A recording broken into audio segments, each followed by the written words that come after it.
work to that. Quand même, allez. Okay.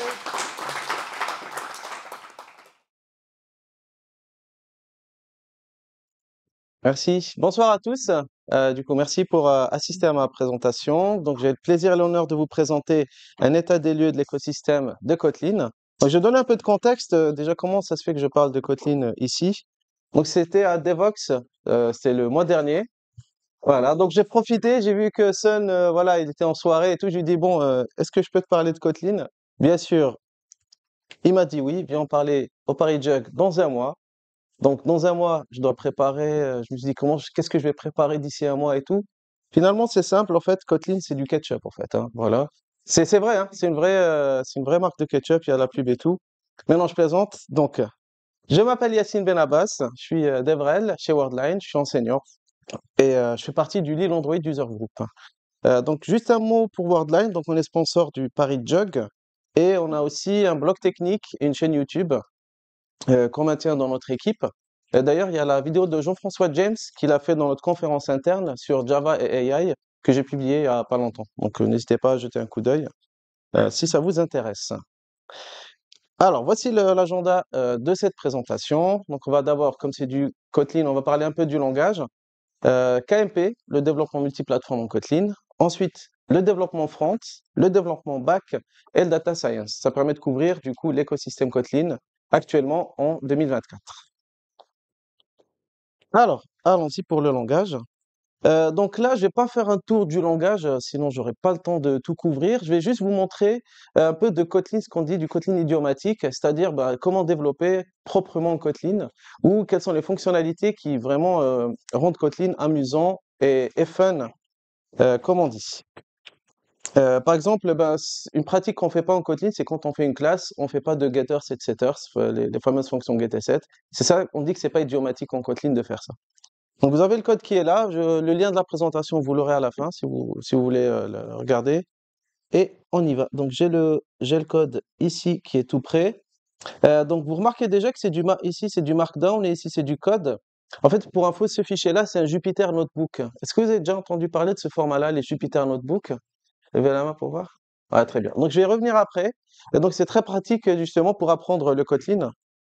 Alors, donc déjà, en Kotlin, ce qu'on fait, c'est par défaut, on déclare des constantes. En fait, c'est des variables non réassignables. C'est le terme le plus technique. C'est encouragé. Et si on veut la rendre réassignable, on remplace juste val par var. Et par défaut, on encourage le typage implicite. On a les string templates depuis longtemps sur Kotlin, donc ça existe. Je suis pas en train de faire des piqûres, hein, je donne juste des faits. Et je vous montre une des fonctionnalités en fait, je vais vous montrer en fait dans les exemples de tout à l'heure, j'aimerais vous montrer une fonctionnalité intéressante quand on développe en Kotlin et je vais vous donner les bases de cette fonctionnalité-là. D'ailleurs, c'est ce que vous avez vu tout à l'heure avec du Gradle, quand on codait les scripts Gradle en Kotlin. En fait, je vais essayer de vous montrer d'où ça vient. Alors, première fonctionnalité intéressante, c'est les extensions de fonctions. C'est-à-dire que vous pouvez rajouter des fonctions à des classes existantes sans faire d'héritage. Hein, c'est un sucre syntaxique, hein, si vous voulez. C'est juste un sucre syntaxique. Et vous voyez ici, dans la syntaxe, c'est le nom de la classe, point, le nom de la fonction. Et ça, c'est son type de retour. Donc, en Kotlin, le type de retour, il se met à droite, comme en TypeScript, par exemple. Et ensuite, on fait notre return. Et ici, vous voyez qu'on fait uppercase, lowercase, et en fait, on met rien. En fait, le this est implicite. En fait, dans une fonction d'extension, c'est comme si vous êtes dans une méthode de classe. Donc, le this, il est implicite. C'est pas la peine de le mettre. Donc, c'est un this.uppercase ou bien un this.lowercase. Et vous remarquez aussi que le if, c'est une expression en Kotlin. Donc, il n'y a pas de l'opérateur ternaire. C'est remplacé par l'expression if. Ok. Voilà. Donc là, on affiche le résultat de random case. N'hésitez pas à m'interrompre hein, si vous avez des questions, comme tout à l'heure. N'hésitez pas. Ensuite, une autre fonctionnalité du langage, c'est que on peut donner des valeurs par défaut aux arguments. Et vous voyez qu'ici, il y a trois égales. C'est pas une erreur, hein. Le troisième égal qui est là, c'est pas une erreur. En fait, si vous avez une fonction qui ne fait qui return une expression, c'est-à-dire il n'y a qu'une seule instruction, c'est un return d'une expression, vous pouvez enlever les accolades, enlever le return et remplacer tout ça par un égal. Donc, pour ceux qui ont fait du C#, ça remplace la flèche, les fonctions flèches. Oui.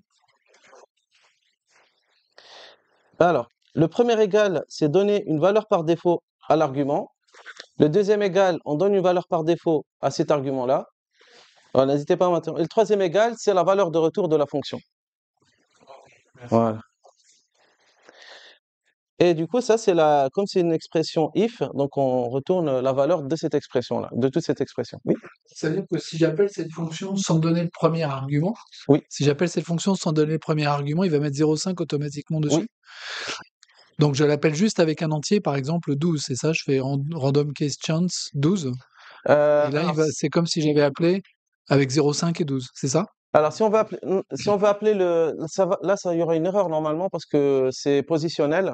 C'est-à-dire, si on met 12, il va considérer que c'est le premier argument, donc il y aura une erreur. Si on veut passer que le deuxième argument, en fait, on peut utiliser une fonctionnalité. Du coup, merci pour la question, ça enchaîne. Non, mais la question, c'est comment est-ce que je fais pour ne pas passer le premier argument, alors? La réponse est là, c'est ici. Voilà. Donc, Donc c'est repéré par le nom, alors, oui, c'est ça? exactement. Donc en Kotlin, en fait, quand on appelle une fonction, on peut utiliser soit le positionnement des arguments, sans mettre le nom. Et si on veut changer le positionnement, donc le mettre dans le sens qu'on veut, on utilise le nom. Et d'ailleurs, ici, si vous regardez, je ne l'ai pas fait, mais on peut mettre chance en deuxième et offset en premier. Et d'ailleurs, pas mal de frameworks, enfin quelques frameworks Kotlin encouragent d'écrire comme ça permet de documenter son appel de fonction. C'est comme un Python. Exactement, comme en Python, exactement. Voilà. Parce qu'il y a les mêmes choses bizarres, mais à partir d'un moment, c'est plus positionnel, et c'est que avec des lignes. Ah ouais, je crois que ça doit être, je pense c'est dans le même délire. Ouais, Ça veut dire que dans le class compilé, il y a le nom de l'argument, alors. Alors, qu'est-ce qu'il y a? Ah, je pense que ça doit être. Je pense que Kotlin derrière, quand il génère le bytecode, il doit se débrouiller pour le remettre dans le bon ordre. Parce que derrière, en fait, quand on fait du Kotlin JVM, c'est du bytecode qui est généré. Donc après, le bytecode qui est généré exactement derrière, je suis pas certain. Oui. Moi, je sais, en fait, dans le bytecode, on a Ah, une merci. citation sur les spécificités de Kotlin. Et c'est là-dedans qu'on va mettre le nom des arguments et tout ça. Merci. Je t'en dois une. Merci pour les questions. Du coup, je peux passer à l'exemple suivant? N'hésitez pas. Donc, ici, c'est un autre exemple. Donc, ici, ce que je veux vous montrer ici, c'est que donc, en termes de programmation fonctionnelle, en fait, Kotlin considère les fonctions comme des citoyens de première classe. C'est-à-dire qu'une fonction, on peut la manipuler aussi facilement, c'est le but, hein, le but de ça, c'est de manipuler une fonction aussi facilement qu'une variable. Classique de type entier, de type string. Là, vous regardez ici, ça, transformer, c'est un argument qui est une fonction. Ce qui fait que ça, transform to int, normalement, ça s'appelle une fonction d'ordre supérieur. En anglais, higher order function. Et cette fonction-là, en fait, c'est une fonction qui prend une string en argument et qui retourne un entier. C'est aussi simple que ça de définir le type d'une fonction en Kotlin. C'est tout simplement les parenthèses, les arguments, flèche, le type de retour, s'il y en a. Et ici, du coup, j'appelle cette fonction-là en lui passant la string en argument. Donc, en lui passant le this en argument. Et pour l'appeler, ici, normalement, en fait, je dois faire parenthèse, flèche, ici, pardon, parenthèse, donc l'argument, donc la string, et je dois faire flèche s.length si je veux appeler la fonction. Mais Kotlin propose un sucre syntaxique. Déjà, si votre dernier argument c'est une fonction, vous pouvez omettre les parenthèses. C'est un sucre syntaxique. D'ailleurs, c'est ce que vous voyez dans le script Gradle, en fait, il n'y a aucune parenthèse avant ou après les accolades. C'est parce que Kotlin l'autorise quand on passe une fonction en dernier argument. On peut enlever les parenthèses. Et quand il n'y a qu'un seul argument, on peut l'enlever et le remplacer par it. Voilà. Donc it est de retour en Kotlin. Ensuite, là, on print. Ici, ça permet du coup, cette fonctionnalité-là qui est dans ce bloc, c'est ce qui permet de faire les DSL. Donc, un DSL, c'est quoi? Donc, Domain Specific Language. C'est ce que vous voyez dans le script, vous avez vu dans le script Gradle de tout à l'heure. En fait, quand on crée un bloc, on a une classe qui est mise, le nom d'une classe à côté de l'accolade, qui est trouvée par l'éditeur. En fait, qu'est-ce qui se passe? On définit une lambda dans laquelle c'est une extension d'une classe. C'est une fonction d'extension, plutôt. Et c'est comme ça qu'on le définit. Donc ça, c'est une fonction d'extension sur string. Et ça va être passé en lambda. Donc ici, st, donc on a le type alias si on veut pas répéter un type long ou si on veut lui définir un alias. Et donc ça, c'est une fonction d'extension sur string. Donc le this, c'est la string, et ça, c'est la valeur de retour. Et ce qui permet d'appeler la fonction de cette façon-là, donc transform to string, et on écrit uppercase. Donc là, on n'écrit pas this.uppercase parce que this est implicite. Comme la lambda, c'est une extension, c'est une fonction d'extension. Donc le this est déjà implicite. Et du coup, c'est ce qui permet d'avoir les DSL, en fait. C'est le fait d'avoir des fonctions d'extension en lambda. Voilà. Oui. Le parenthèse ouvrant, parenthèse fermante, il est nécessaire. Euh, Je le map en pointeur de fonction lancée. oui, parce qu'en fait, c'est appeler une méthode. En fait, c'est comme si on fait this.uppercase. On appelle une méthode qui s'appelle uppercase. Ah, c'est Ouais, non, ok. En fait, ce qu'on appelle les DSL, c'est juste passer une extension d'une classe en lambda, et du coup, ça évite d'écrire des this, en fait. C'est juste pour éviter d'écrire des this, ce qui fait qu'on a une syntaxe agréable à lire. Ensuite, on a ici un exemple de ce qu'on a l'équivalent des streams en Java, donc filter, map, reduce. Et en Kotlin, pas la peine de convertir en stream. Les collections supportent nativement ces opérations-là. Donc vous avez ici un exemple de map, ici. Et vous avez même d'autres opérateurs disponibles nativement en Kotlin, comme le zip. Donc pas besoin d'installer Groovy dans votre projet pour l'avoir.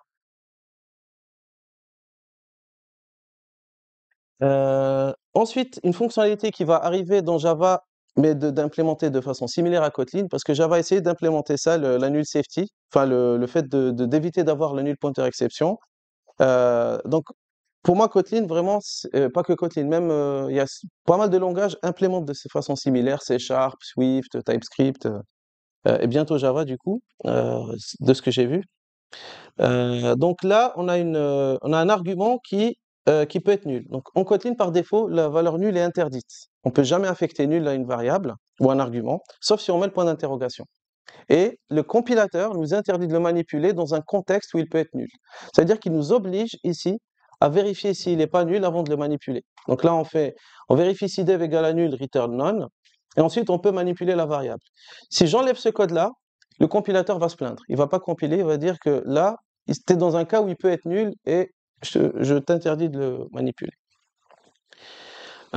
Et du coup, vous avez accès ici à l'opérateur Elvis, qui permet aussi d'éviter de manipuler des valeurs nulles en donnant une valeur par défaut.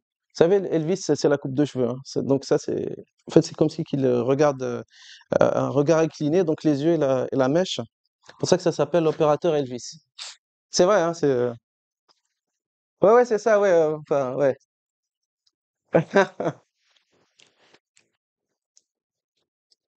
Et vous avez aussi une autre façon d'écrire cette fonction en une seule ligne. Voilà. Vous pouvez faire la même chose.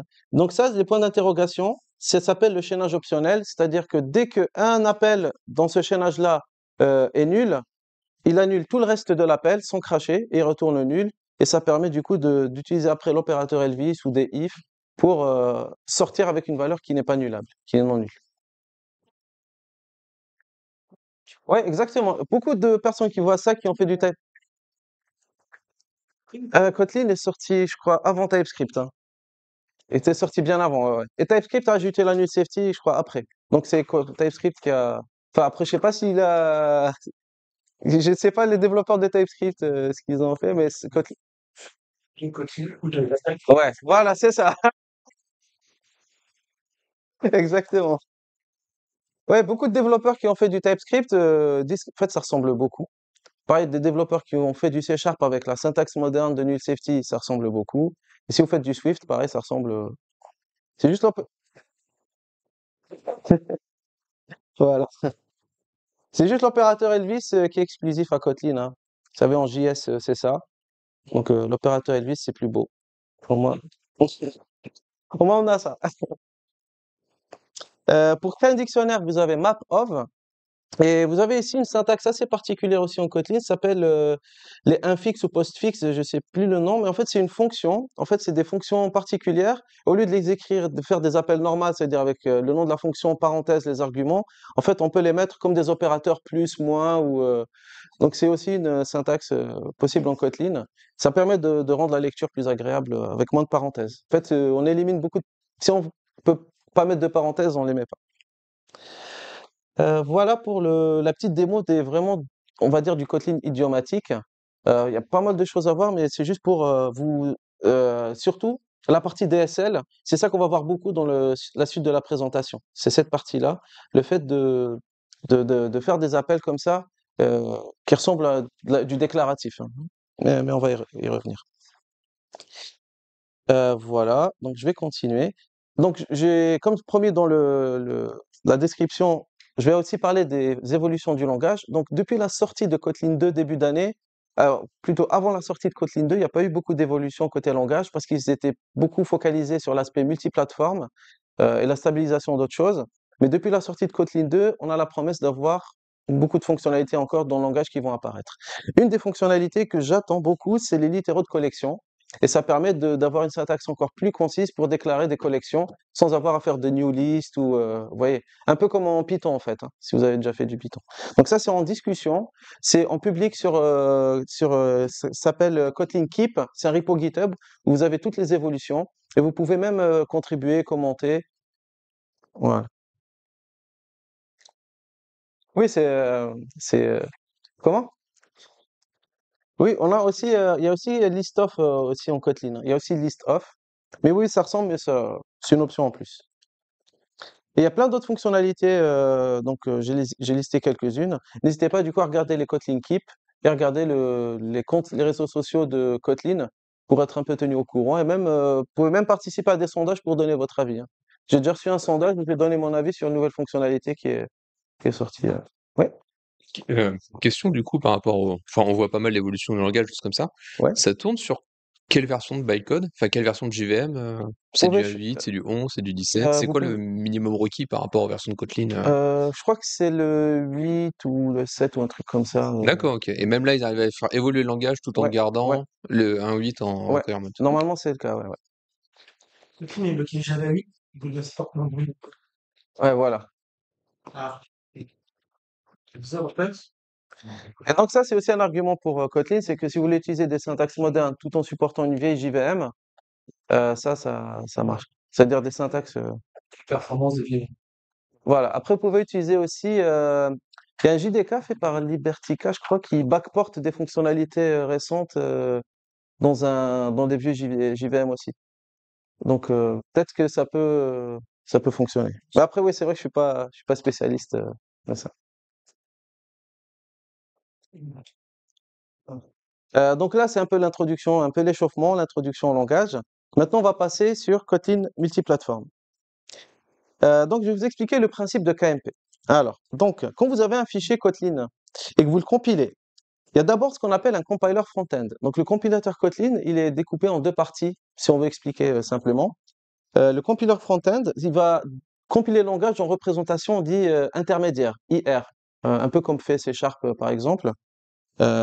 Et ensuite, vous avez ce qu'on appelle le compiler backend qui lui va compiler vers la cible finale, donc soit Kotlin JVM, soit Kotlin Native, soit Kotlin JS, soit Kotlin WASM.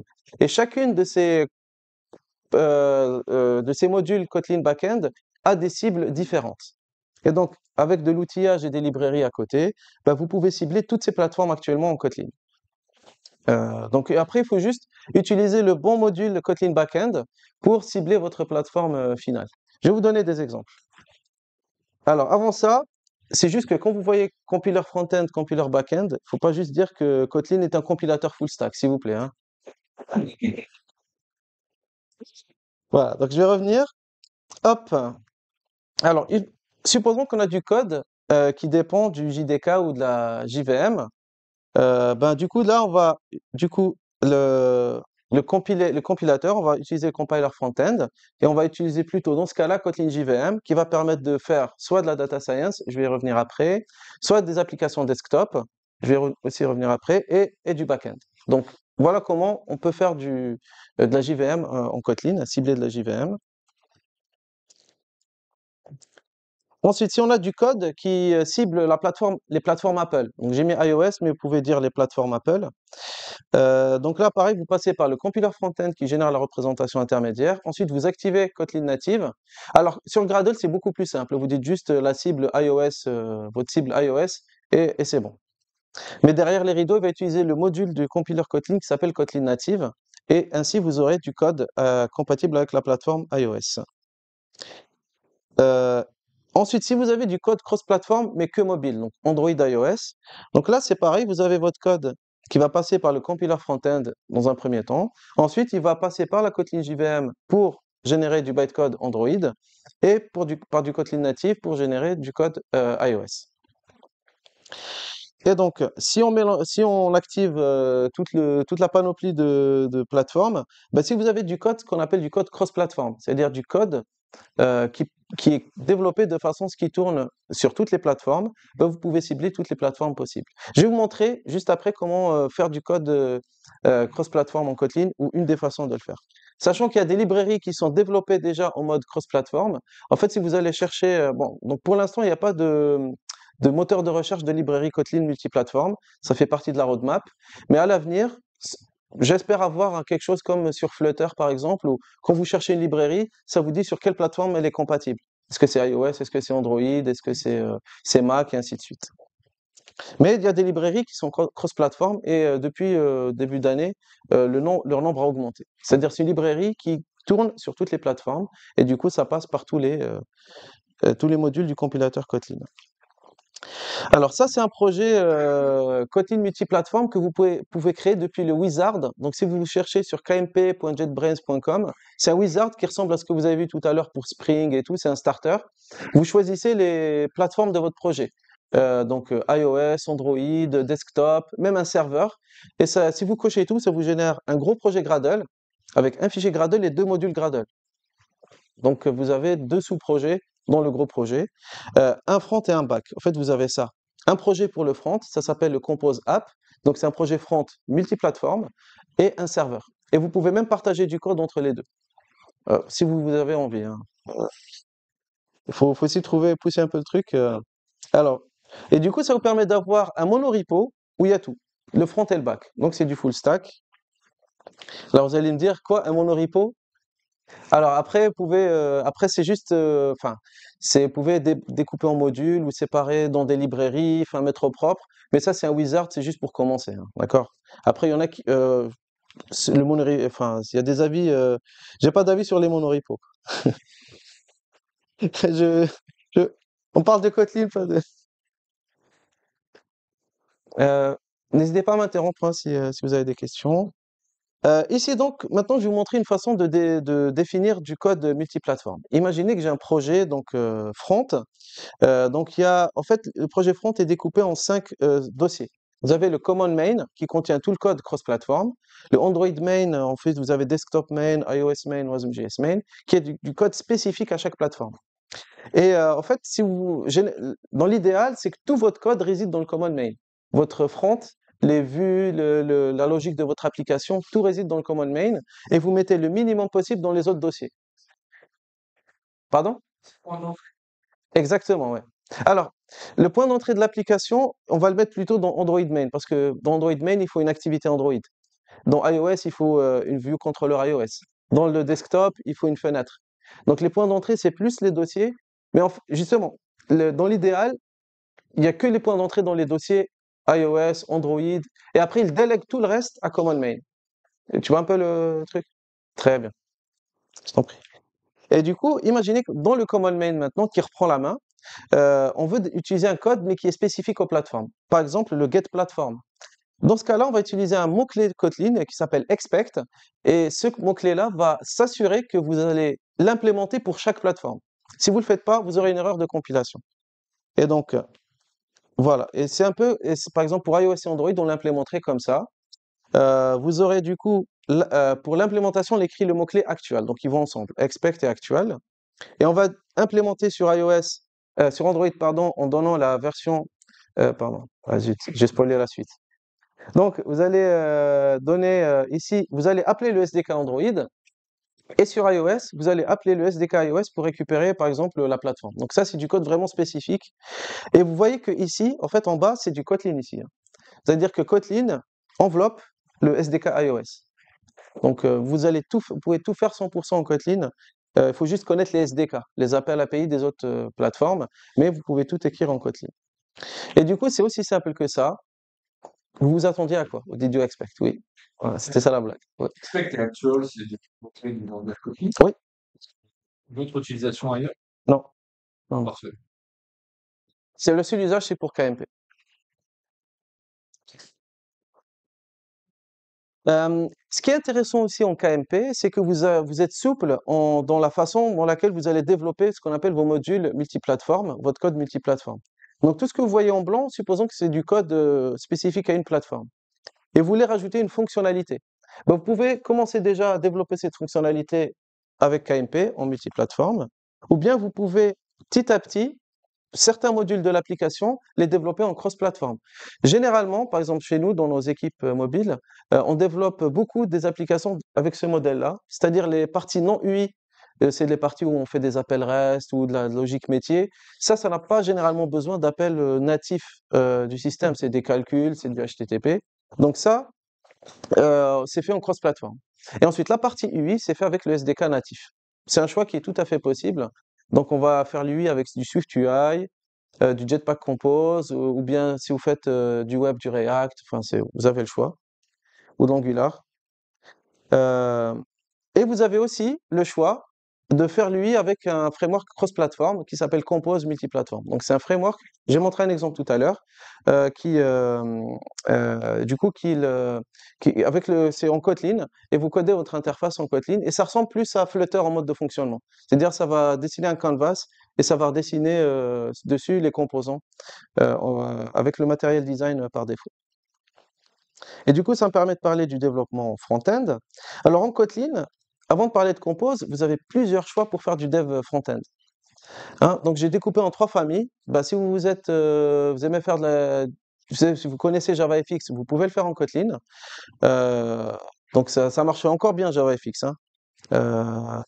Compose, si vous voulez faire du pur Kotlin. Et si vous voulez et sachez que vous pouvez même écrire du React en Kotlin.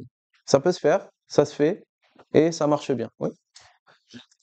Ouais. Je sais que les appels Java, Kotlin marchent très bien. Ouais. Une possibilité. Ouais. Est-ce que c'est le cas aussi de JavaScript? Oui. Oui, tu peux appeler du. Ah oui. Donc la question, est-ce qu'on peut faire communiquer du JavaScript et du Kotlin? Oui, tu peux le faire.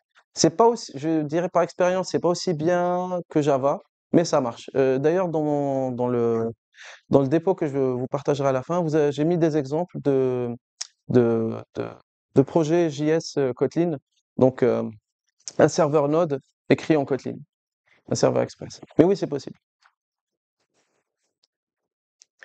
Donc, je vais vous poser une question. Est-ce que vous reconnaissez quel framework est utilisé ici?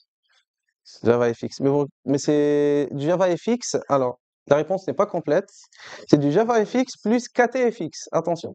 Donc, ça rajoute des extensions, comme je vous ai montré tout à l'heure, ça rajoute un DSL pour l'écrire en mode on passe des lambdas pour construire notre interface, pour rendre ça un peu plus déclaratif. Et vous avez le résultat à gauche. Donc, c'est une raison pour refaire du JavaFX, hein, qui marche encore super bien. D'ailleurs, avec JBang, vous pouvez même aussi faire ça, des scripts JavaFX qui tiennent dans un seul fichier. Voilà, donc là, c'est un exemple de compose multiplateforme. Donc là, vous remarquez que votre vue, c'est une fonction. Il n'y a pas de classe dans compose multiplateforme. Une vue, c'est une fonction. Et dedans, vous allez imbriquer d'autres fonctions ou d'autres composables. On dit d'autres composables. Donc la box, elle est en rouge. Je l'ai dessinée ici. Dedans, il y a une card. Donc la fameuse card matérielle avec de l'ombre qui sort un peu de l'écran. Et la colonne, ça permet de mettre des éléments l'un au-dessous de l'autre. Voilà, donc c'est assez. Si vous avez fait du React ou des frameworks de front modernes, ça ressemble un peu. Si vous avez fait du Flutter, c'est le même principe.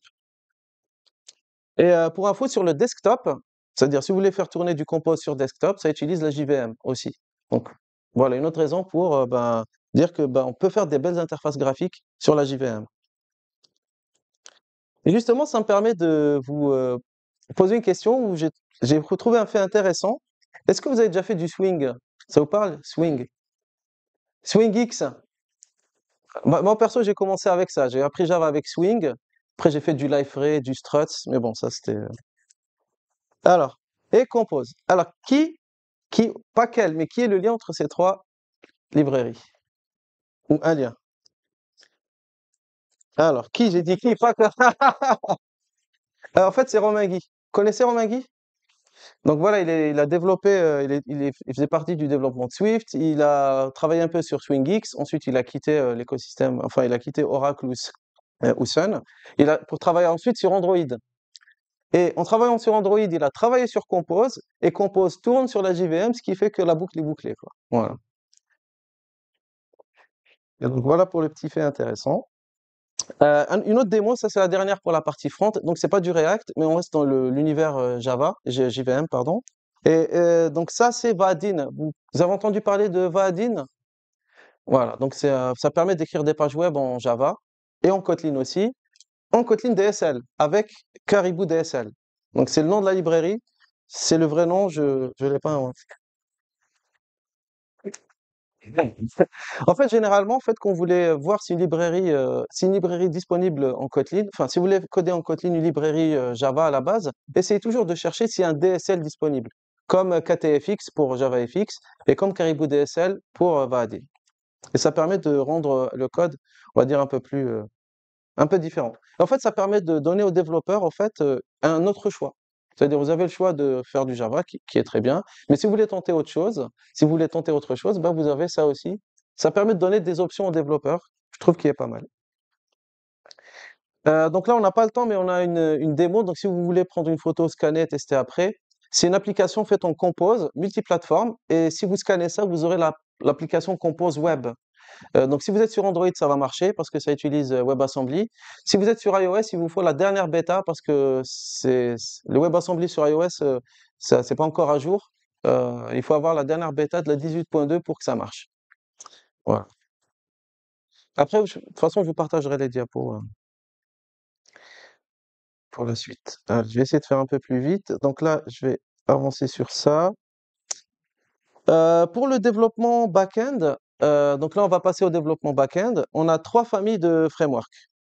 J'essaie de faire vite parce qu'on doit sortir, c'est ça? Donc, ouais, c'est ça. Donc, il y a trois familles de frameworks.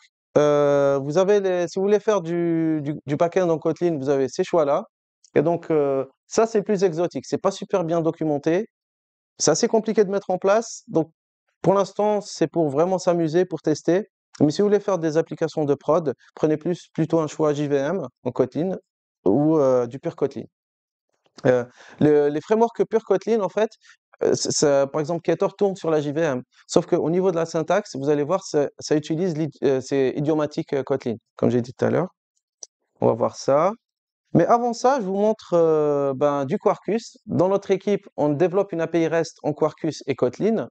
Et une des choses qu'on utilise, c'est quand on peut, on va utiliser des DSL. Par exemple, REST Assured, qui permet de faire des tests d'intégration sur l'API. Il y a un DSL Kotlin qui permet d'écrire les tests comme ça. Et ça évite de faire ça remplace les chaînages d'appels par ça.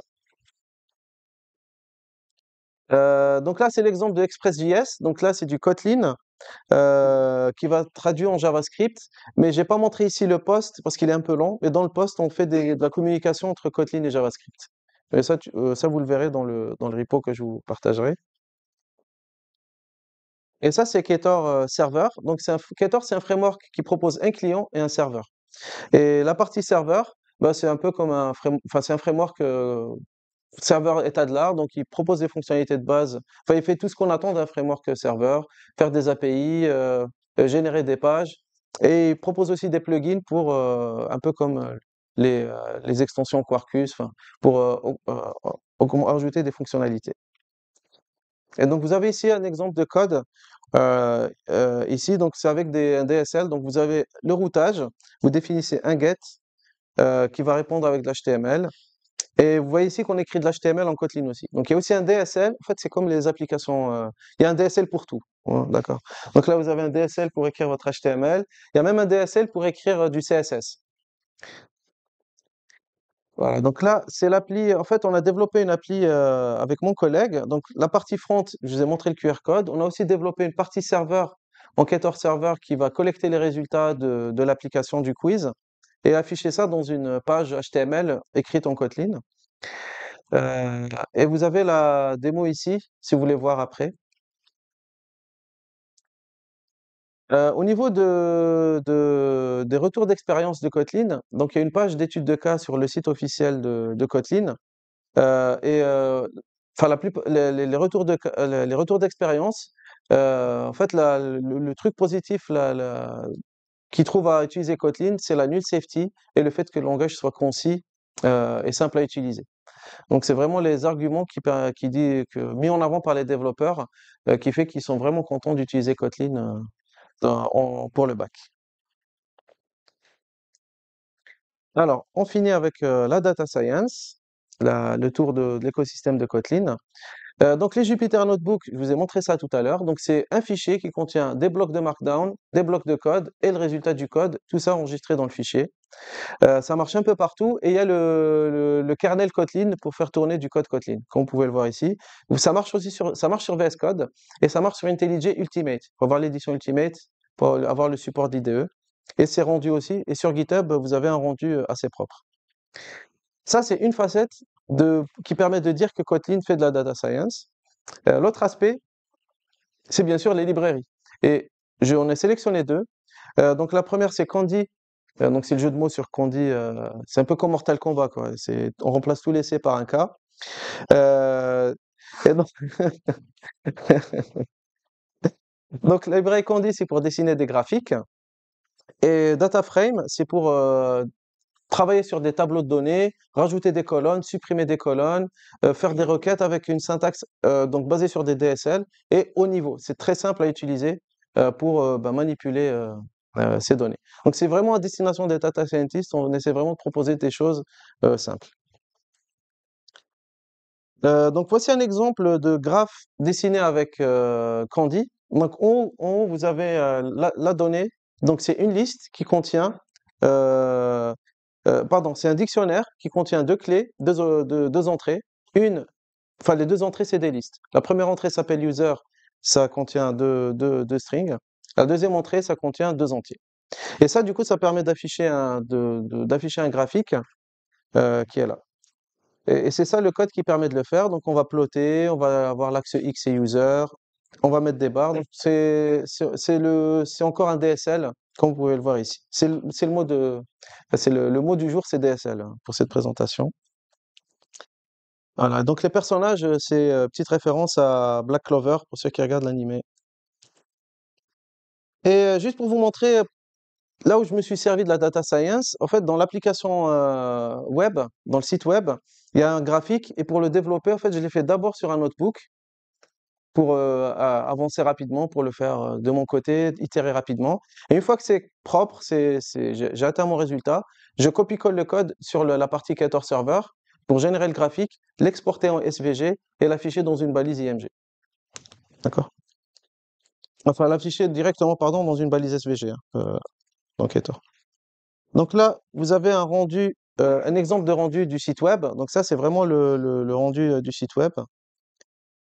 Ici, c'est une démo sur Jupyter Notebook. Donc j'ai mis le lien en dessous si vous voulez regarder par la suite. Et ça me permet de passer à la conclusion.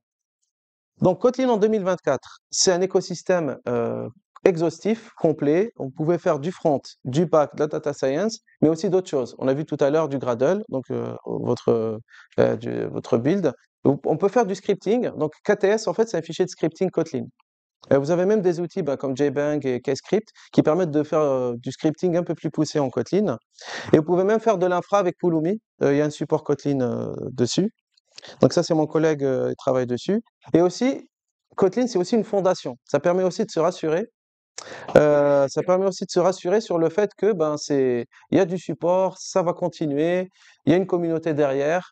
Voilà, ça permet aussi de se rassurer sur le choix de Kotlin. Et il y a Gradle aussi dans les membres. Et bien sûr, dans les fondateurs, on a JetBrains et Google. Et donc, pour conclure, le dernier mot, c'est que moi, je suis pas je vais pas en mode bah, Kotlin, Java, les langages et tout. Je viens avec le message, bah, Kotlin, c'est une aubaine pour la JVM, bah, parce que ça permet de donner du choix aux utilisateurs. Donc, donner du choix, c'est un avantage. Et donc, côté front-end, bah, on peut faire du Compose et du JavaFX, donc il va tourner sur de la JVM. Côté back-end, vous avez ces trois frameworks, Ktor, Spring et Quarkus. Data Science, ben, le kernel Kotlin utilise le JDK, il faut installer le JDK pour pouvoir s'en servir. Et bien sûr, Kotlin est interopérable avec Java. Donc voilà pour le tour de l'écosystème Kotlin. J'espère que ça vous a plu. Merci pour votre attention. Donc voici les diapos.